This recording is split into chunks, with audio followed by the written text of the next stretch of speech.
What's good? Juneteenth. Friday. It's Freestyle Fresh. Make this green juice real fast.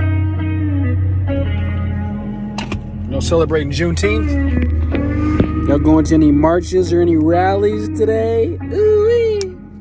SoCal in the building. Yo. Shout out to SXINT. I don't really know what that means. Travis Scott, Kanye West, ASAP, Rocky type beat. 2020, I fear no man, or any construct made by a man. Amen. I ain't scared of shit, but Jesus. Shout out to Lloyd Banks and all of the... Hold on. I can't... Look, it's something on my mind, y'all. It's something on my mind.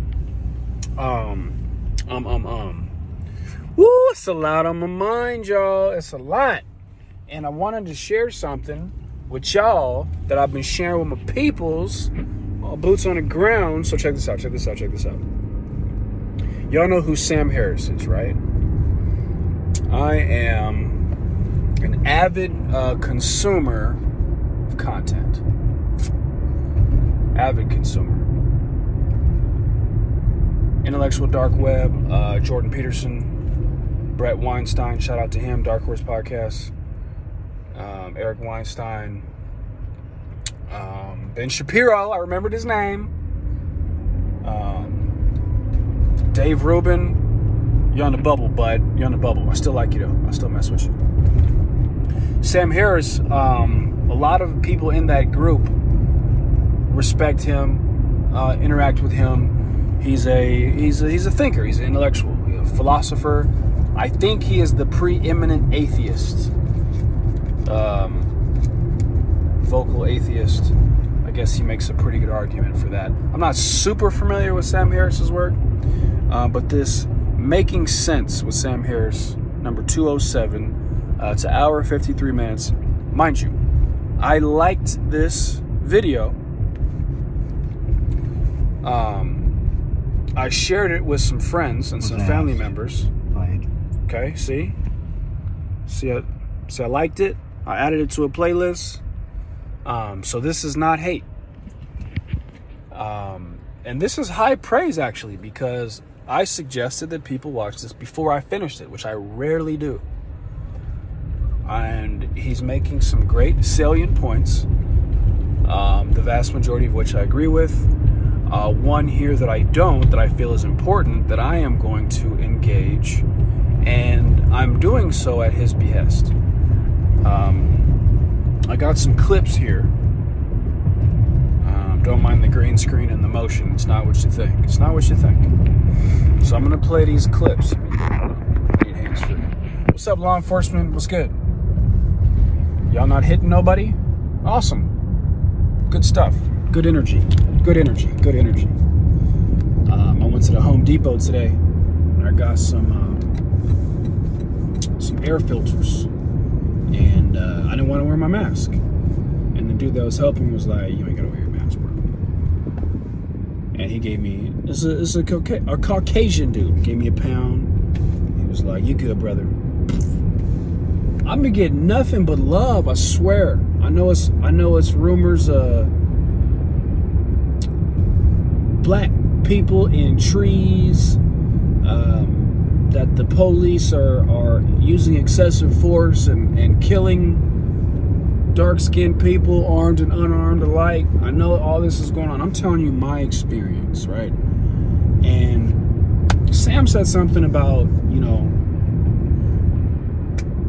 all these things are based on anecdotes, and that the systematic part of it isn't what you think. Sam is white.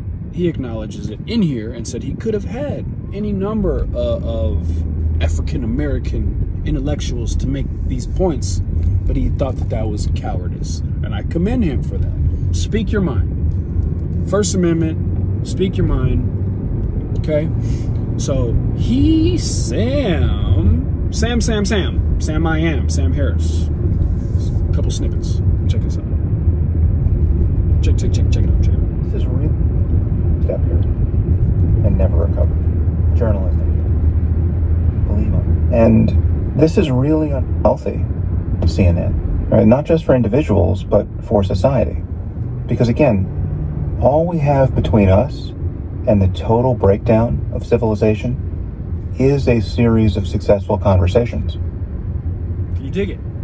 The only thing between us and the total breakdown of civilization is to keep having difficult conversations. I'm all about it, man. I'm all about it. I agree. So this is what I wanted to respond. And mind you, up until, how about listen to like 40 or 50 minutes, almost half of it so far, and I've agreed or have been, whatever. I've enjoyed the vast majority of this episode. One point I want to discuss with you, sir. And I'm gonna play it for you right now. This is what he said, referring to, I believe, is it the mayor of Minneapolis or the police chief? Because I think they did disband or defund or abolish or something. And she made a statement. So check this out. Breakdown of civil society and of society itself is a form of progress. And any desire for law enforcement is itself a form of racist oppression. At one point, the woman who's running the city council in Minneapolis that just decided to abolish the police force was asked by a journalist, I believe on CNN, well, what do I do if someone's breaking into my house in the middle of the night? Who do I call? Right? And her first response to that question was, you need to recognize what a statement of privilege that question is. Now, she's had to walk that back because it's one of the most galling and embarrassing things a public official has ever said. But this is how close the Democratic Party is to sounding completely insane. You cannot... So that's the quote. So I know it's hard. The context wasn't perfect. But Sam Harris is talking about this woman's comments that he quoted. And I guess she took a question to the effect of, what do I do if in the middle of the night I need the police and there's no police? And then she said, just that statement is a statement of privilege or something. I'm assuming that the person asking the question in this press conference was white. I make no assumption about the person at the podium, the police chief or whatever, about their ethnicity. I didn't see it. I'm not sure. Seems like somebody who would have a hashtag BLM shirt. Just guessing. So, Mr. Harris, I do agree with you that the Democratic Party is running on fumes. I do agree with that. When I was younger, I was a liberal. As a teen and a young adult, I was an independent. I'm talking about registered voters, registered voting status. And I'm through. I'm done affiliating with any political party per se. I'm just a thinker, I think. I'm a journalist. That's what I am. And in the immortal words of the philosopher Christopher Rock, I got some things I'm liberal about. I got some things I'm conservative about. Dave Chappelle, that special, 846. We talked about that already. And if you go back, was it the year 2000, 2001? I would say Dave Chappelle's first breakthrough comedy special, Killing Them Softly, I believe. Most of his, it's not what you think if you've never seen it. I want to say that's like an homage to a Lauryn Hill song or something, knowing Dave and how he is, his connection with music and everything. Great special. He had great, I'm looking at these alerts come through. Sprinkle some crack on him, Johnson, open and shut case. He's talking about making light of the fact that a white officer would plant contraband on a black suspect in order to justify their actions. And, everybody laughed. The world was different back then. Even though it's true. Are we laughing because it's funny? Are we laughing because it's true? Is it funny like, ha-ha? Right? He goes on to say that he did have an instance where he wanted to call the police because there was a break-in, but he didn't. He said, I'm a black man. I'm in a nice house. It's not that nice, but the police would think that it's too nice for me, a black man, to live here. And so he didn't call the police. And then the jokey joke part of it was like the police officer that was sprinkling crack on people earlier. He said, Johnson, can you believe it? A nigger broke into this house and hung up pictures of his family everywhere. Huh? Let's sprinkle some crack on him and let's get out of here. Jokey joke, Dave Chappelle, right? But it speaks to, I think Sam Harris has just missed the mark a little bit. And the gal that was at the podium fielding the question, maybe she misspoke or something. It's always communication. Let's have this difficult conversation, Sam. Holler at me, bro. Despite my appearance and my affect, I can have an intellectual discussion, debate. I am educated. I do hold a degree in liberal arts.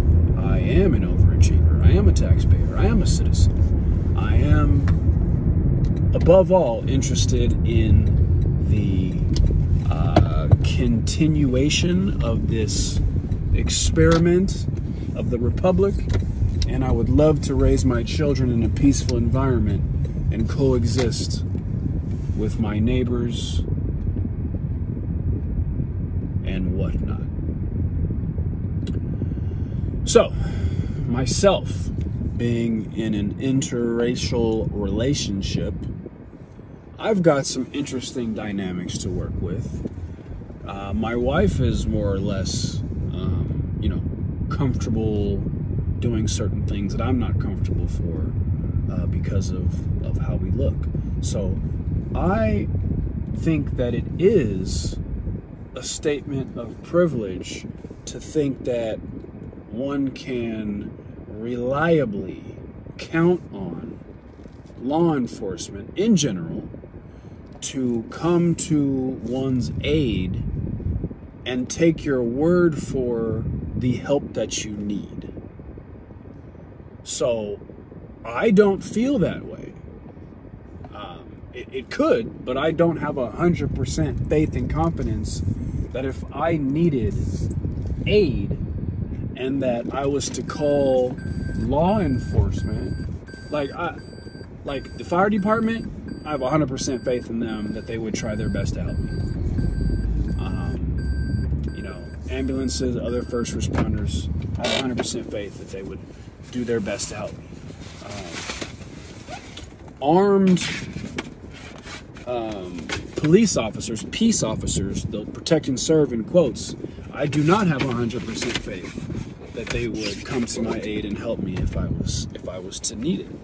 And experiences, biases, all the things that go into that conclusion, there's a lot to unpack there. But Mr. Harris, I just want you to think about it for a second, okay? I'm not one of these people calling to defund the police. Not right now. I feel like that is a poor timing, poor strategy, poor everything. Do I want them to have extra money to further militarize themselves? No. But I feel like it is misguided to have that as one of the rallying cries during the civil unrest, during these peaceful protests, during these rallies, during these riots, what have you. I feel like it's a wrong-headed idea. But I have a personal policy in my life, and my family is aware of it. If you call the police on me, like, because you think I did something wrong, we're done. Family or not, that is the end of our relationship, okay? Because you will have put me in harm's way. Of course, there's exceptions. There's always exceptions. Everything I say, I don't believe in universal statements, okay? If I say something, I'm sure there's a situation that would be an exception, okay?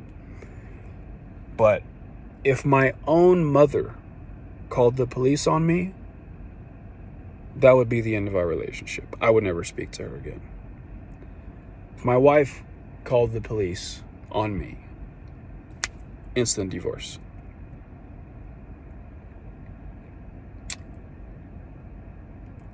I don't feel that I can call the police to help me.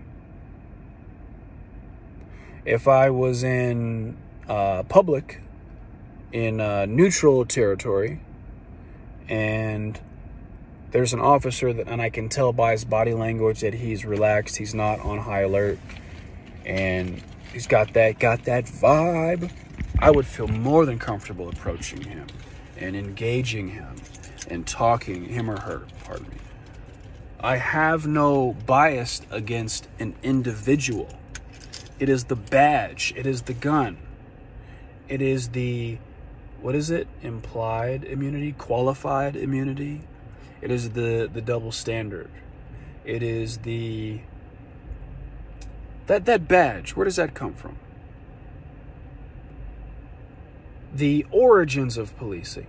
I've heard many different, and this is my fault for not doing a deep dive and studying and educating myself. But as far as Southern California, Los Angeles area specifically, LAPD, I mean the Rodney King riots, was that 91, 92, 93? I'm not sure. My understanding is the LAPD, if not founded by, definitely enhanced by the influence of slave catchers from the Deep South, and LAPD wanted them to come out here and train the officers in Los Angeles to help deal with their Negro problem. So you got to understand the systematic racism that black, brown, disenfranchised people are referring to is the historical implementation of the law enforcement that we experience. So when she made that statement from the podium saying that statement in and of itself is privileged, right? And it just struck a chord, it struck a nerve with me, and I'm not mad about it. I have intellectual curiosity, and I want to have this discussion with you, Mr. Harris. I would love to. And I know that I am not famous. I know that I do not have a platform to help you further your cause or your mission or widen your audience. But I think that the, for lack of a better word, brainwashing of our young people by institutions of learning, higher learning, and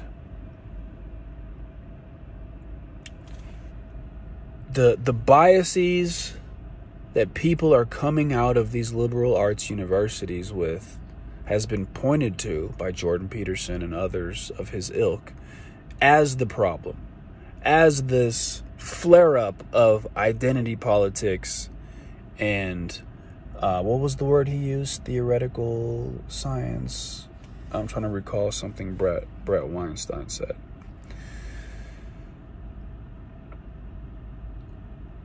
And again, back to my personal policy, call the police on me, it's a wrap. If I did something terrible. If I committed a crime, you got to do what you got to do. I will take responsibility for that. There's, God forbid, if there's ever a situation where I lose my mind and I put my children in danger, please call the police on me. I've earned it at that point. If you're concerned about me, this goes to every and anyone everywhere, my family and friends included. If you're worried about me, you can't get a hold of me, you're concerned for whatever reason, don't call the police. I don't want a well visit. I don't want to check up. Okay? It's a wrap. We won't speak anymore. If you know that this is how I feel and you do that, excommunicado. I don't play. I'm a very loyal individual. I'm very what I consider to be fair and balanced. But if you violate me in that regard, it's over. And I've held this belief, I've held this policy, personal policy, for a very long time. Well before COVID, well before George Floyd. And, I've had my run-ins with officers. I feel like I've been harassed. I feel like I've been unfairly treated from time to time. Everybody knows what it's like to be fully innocent and then be handcuffed. And the cuffs are awful tight, right? Right, Sam? You know what that's like, right? My guess is you don't. So, I respect you for having these difficult conversations and for sharing your thoughts and your insights. That point is so well taken about the only thing standing between us and total chaos is a series of successful conversations. I'm with you on that, brother. I'm with you on that. And I am offering myself as a willing and able and with my ego in check to have these difficult conversations. Let's do it. Anybody, anytime, any place, let's get on. Let's get on the live. Let's get on the Zoom. Let's get on the chat. Let's get on the FaceTime. Let's talk. Let's talk this through. Okay? I'm here in the Antelope Valley, Lancaster, Palmdale, etc., where there's been a lot of activity.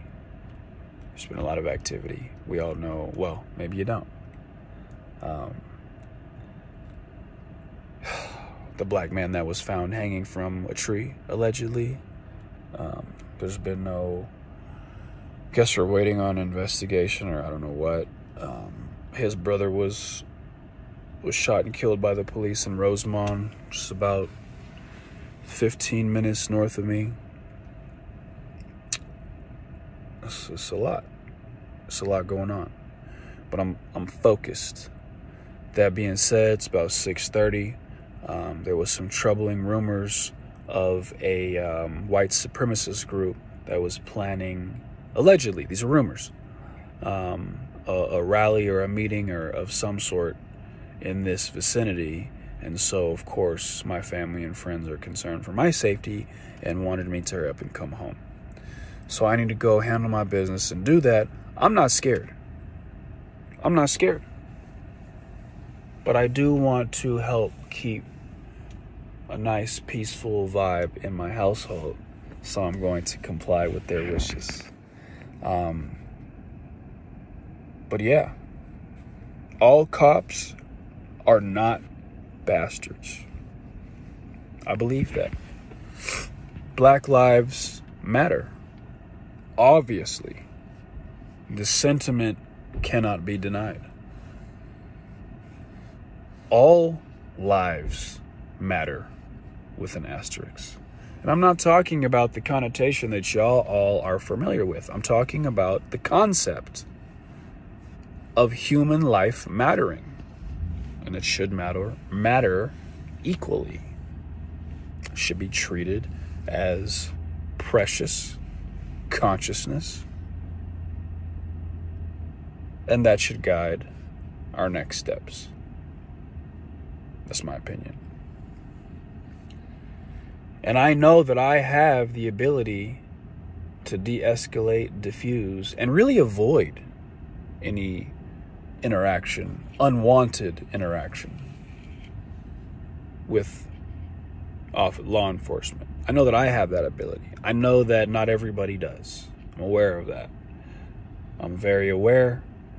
I can read my audience very well. Live to fight another day. If y'all are interested in my thoughts, like my real deep thoughts on this, I recorded a full podcast on the Philando Castile murder with my good friend, who is a self-proclaimed, I don't know if he said right-wing extremist tongue-in-cheek, but he's a good dude. I've known him since I was 5 years old. And we talked, and it was a contentious but civil discussion, debate. We included law enforcement in it. It was a Facebook Live. That is a podcast, and y'all can check it out. And know that I've been talking about this, keeping the same energy as long as I can remember. Okay? Peace and love, family. Mr. Harris, I don't expect a response. I would appreciate one.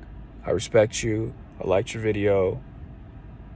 Just wanted to engage in that one topic that you said and understand that it is a privilege, in my opinion, to be able to rely on law enforcement to have your best interests at heart. And as a property owner, as a taxpayer, I feel like I should have that confidence. And unfortunately, I don't feel that I have it. And it's unfortunate.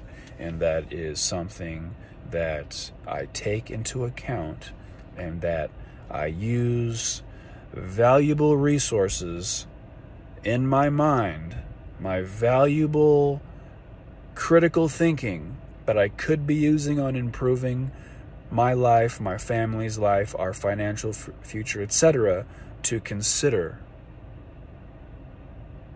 the risk that I take leaving the house and potentially having an engagement with the police. And it's unfortunate. I don't like it. I don't care for it. It makes me very uncomfortable. But I love you guys. It's Face Your Fear Friday. I hope you ain't scared. I really do, because fear is toxic, and fear comes from ignorance, and ignorance is not allowed. They say ignorance is bliss, but really it's super, super expensive. And that's why I encourage people to pay attention, even if it's not in your time budget. You don't have to be in my mention, subscribe, or like, or share. I would love a comment anytime. Yeah. And what do I say at the end of every episode? You should know by now. Give your body, give your mind, give your spirit, give your family, give your neighbors, give your community, give the world the things that it needs to fight the disease. Peace and love, family. Peace and love. Fresh out.